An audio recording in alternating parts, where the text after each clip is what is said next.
not magical, it's people. And I think we all know, don't we, that people don't react the same twice to the same thing.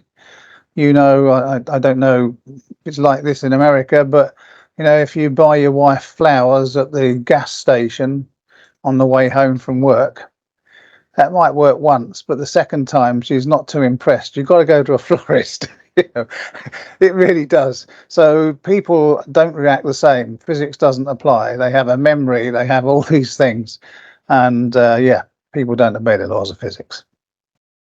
So once you came to that conclusion, what did you do differently? How did it change how you did work with these people who weren't obeying the laws of physics? Well, I went off to find out what laws, if you like, they do obey, or how you get people to want to work. So I moved my career trajectory into people management. I hopped over a few jobs to get into operations management. So it was then my responsibility to get people to work. So as an engineer and a big kid at heart, that gave me a wonderful opportunity to experiment. So I'd create situations in the operations department where people were put in the situation to see how they react. Now, that sounds a bit crude. It wasn't very clever to start with, but I was fortunate enough to be sufficiently successful by doing that. And that's the whole point. This does lead to great success.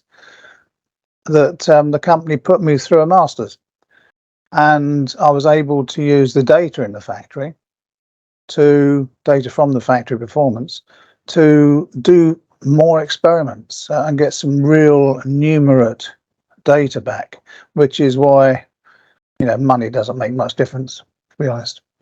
People get excited by money for about 6 weeks on average, then they're looking for their next pay rise. It's not the amount of money, it's the pay rise that excites people. Okay, so it sounds like it's not all that complicated.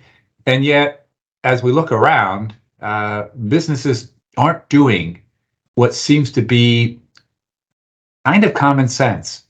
That people aren't going to obey the laws of physics. They need to be treated as humans. They're going to be different every time. What is it that managers are missing? It seems like they should be, oh, I got it.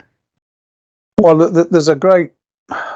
The Titanic, the elephant in the room, is that people work for money.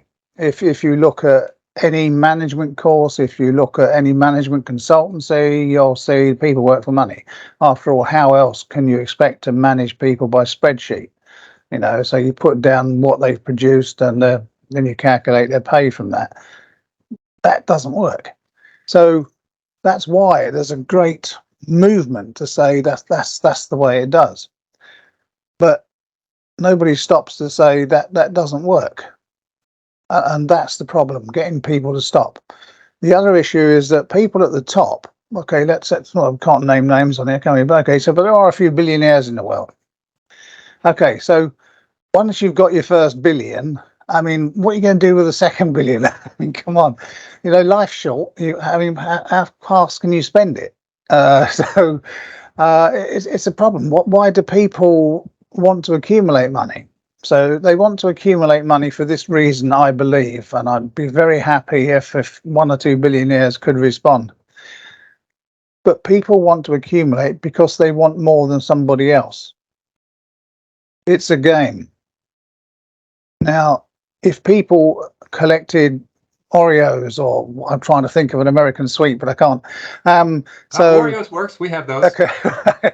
So if you paid people in Oreos, some people would want more Oreos than anybody else, because that's what they want. That's the game that they're playing. People do like to play games to invigorate their lives, to give them something to do every day, to give them a destination, a journey, a direction. And